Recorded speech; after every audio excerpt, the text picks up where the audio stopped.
que você comemora em 24 de agosto. 24 de agosto, o dia de São Bartolomeu. Uma data que os cristãos católicos celebram.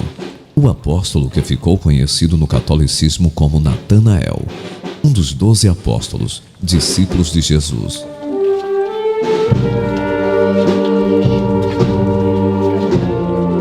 Segundo a tradição religiosa, ele teria sido martirizado quando atuava como pregador na Índia, no ano 51 da era cristã. No candomblé ele se apresenta como Oxum Maré, São Bartolomeu, orixá da chuva e do arco-íris, o dono das cobras, dilui e renova os sentimentos doentios e viciados. De acordo com as Escrituras, Jesus respondeu uma afirmação de Natanael, dizendo: porque te disse, vi-te debaixo da figueira, creis? Coisas maiores do que estas verás. E disse ainda, que na verdade, ele dizia que daqui em diante veria um céu aberto, e os anjos de Deus subindo e descendo sobre o Filho do Homem. Sabemos que esse, além de ser venerado como santo pela cristandade, ele também é apóstolo e padroeiro dessa grande massa cristã católica. Mas será que você sabe o que ocorreu no dia 24 de agosto? E o porquê essa data é dada como dia de São Bartolomeu? Bom, já posso te adiantar que essa data ficou conhecida como o dia em que Paris foi banhada de sangue.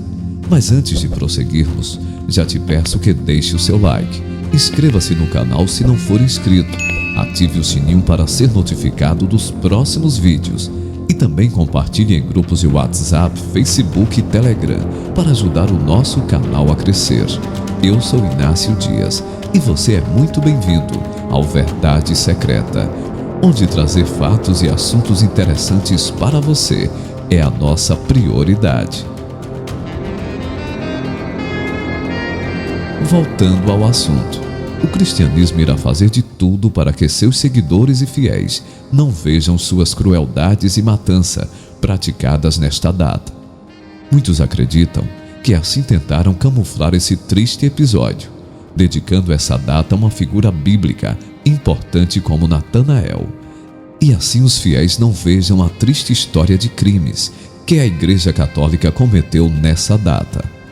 Uma pergunta fica engasgada, que talvez nunca teremos resposta. Será que no fundo, eles comemoram realmente o dia de São Bartolomeu ou uma vitória sobre os protestantes de Jean Calvino?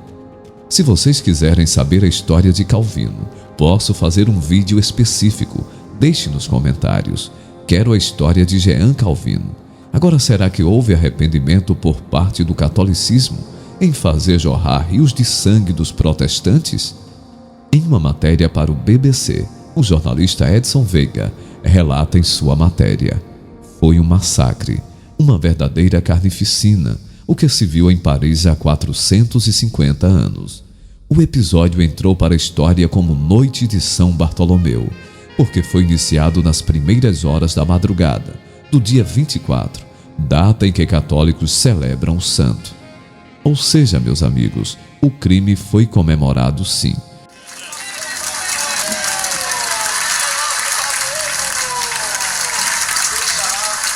Justamente no dia do apóstolo. E para os seguidores de hoje, será que estão comemorando apenas o dia de São Bartolomeu? A matéria continua. A grande matança, que segundo relatos da época tingiu de sangue até mesmo as águas do rio Sena, foi uma tentativa da maioria católica de exterminar a minoria protestante. No caso, os huguenotes, seguidores da linha protestante do teólogo francês Jean Calvino, 1509 e 1564. Mas os contornos religiosos, na realidade, eram pretexto, em um mundo em que o poder não era nada laico, para disputas geopolíticas. No contexto, vale ressaltar que a França vivia as chamadas guerras religiosas, com 8 episódios confrontando católicos e reformadores entre 1560 e o fim do século XVI. Se o trono francês era ocupado por uma família católica, a Casa de Valois, que reinou entre 1328 e 1589, O calvinismo avançava sobretudo nas regiões sul e oeste, tendo muitos nobres entre seus adeptos. Com a morte do rei Henrique II, 1519 a 1559, sua mulher, a rainha Catarina de Médici, 1519 a 1589, tornou-se regente, já que o herdeiro, Carlos X, 1510 a 1574, tinha apenas 10 anos. Ela era uma mulher muito discreta, mas antiprotestante por formação. Vinha de uma tradição assim, pontua o historiador e teólogo Gerson Leite de Moraes, professor na Universidade Presbiteriana Mackenzie. Então Paris se preparou para receber um evento que, teoricamente, deveria selar a paz entre os dois grupos. Um casamento muito simbólico, unindo a filha de Catarina, a princesa Margarida de Valois, 1553 a 1616, e um líder huguenote, Henrique de Bourbon, 1553 a 1610, que mais tarde se tornaria o rei Henrique IV. O casamento foi uma tentativa, sem sucesso, de reaproximar católicos e protestantes na França, explica a vaticanista Marticele Medeiros, pesquisadora de História do Catolicismo, na Pontifícia Universidade Gregoriana de Roma. Lembrando que as guerras de religião aconteciam de maneira mais expressiva na França e na Espanha nesse período. Havia um acordo entre a facção protestante, liderada por Henrique de Bourbon, com a facção católica, representada pela Casa Real. Esse casamento tinha por finalidade selar uma espécie de pacto, uma tentativa de apaziguar os ânimos entre católicos e protestantes, pontua Moraes. Não foi o que ocorreu. Paris estava em festa. Era como se houvesse uma bandeira branca, uma trégua por conta do casamento real, ocorrido em 18 de agosto de 1572. Muitos huguenotes viajaram até a capital para acompanhar as festividades. Tudo transcorria num clima ameno, até o dia 22, conta Moraes. Foi quando um atentado à bala acertou o almirante Gaspar de Coligny, 1519 a 1572, um dos principais líderes protestantes franceses. Ele não morreu nesse incidente, mas isso elevou a temperatura, diz Moraes. Coligny era visto como inimigo por seus antecedentes.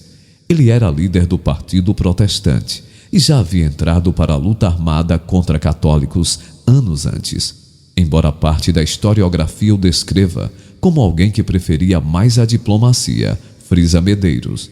Não há um consenso absoluto, mas a maior parte dos historiadores acredita que esse atentado tenha sido arquitetado pela própria rainha Catarina.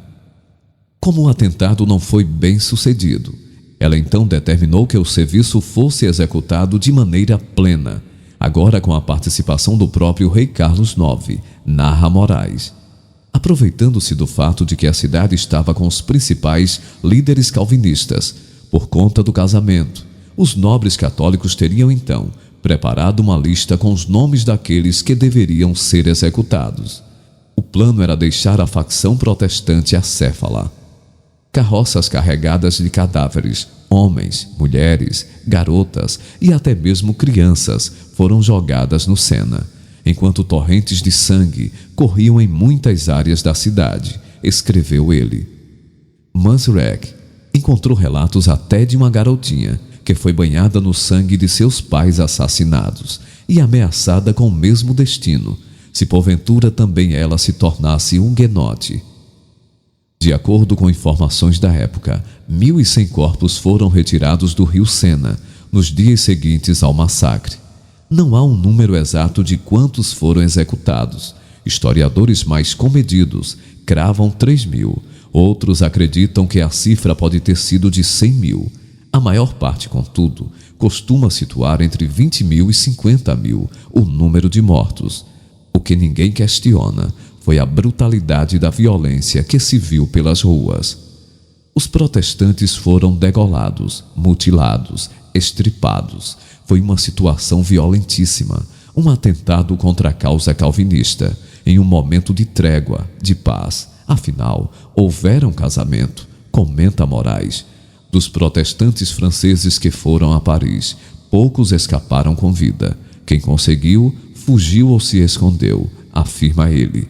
Milhares de huguenotes, juntamente com seu comandante Gaspard de Châtillon, foram mortos, complementa Medeiros. Evidentemente que católicos também foram mortos. Embora esse seja o massacre de protestantes mais famoso, as perdas aconteciam de ambos os lados, seja na parte católica quanto na parte protestante, lembra Medeiros. Para o historiador Moraes, o momento era de crise da cristandade. Nas guerras religiosas, não tem mocinho nem bandido, relativiza.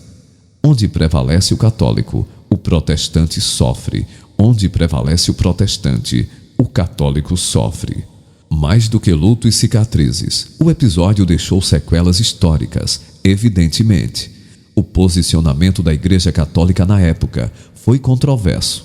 Quando a notícia chegou ao Papa Gregório XIII, 1502 a 1585, ele teria celebrado uma missa em alusão ao ocorrido.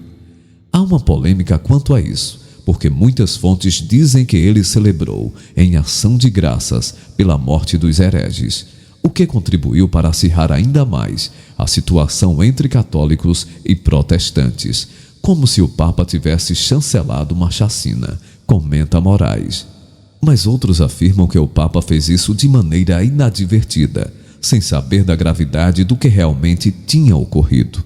Não foi um ato ordenado diretamente pela Igreja Católica, mas por Carlos IX e sua mãe Catarina de Médici, que eram católicos, salienta a pesquisadora Medeiros. A Igreja exercia sua soberania espiritual sobre a França e sobre os demais reinos católicos, mas não interferia em questões de governo. É certo que tudo acontecia sob a bênção e chancela da Igreja, mas não foi um massacre ordenado diretamente por Roma.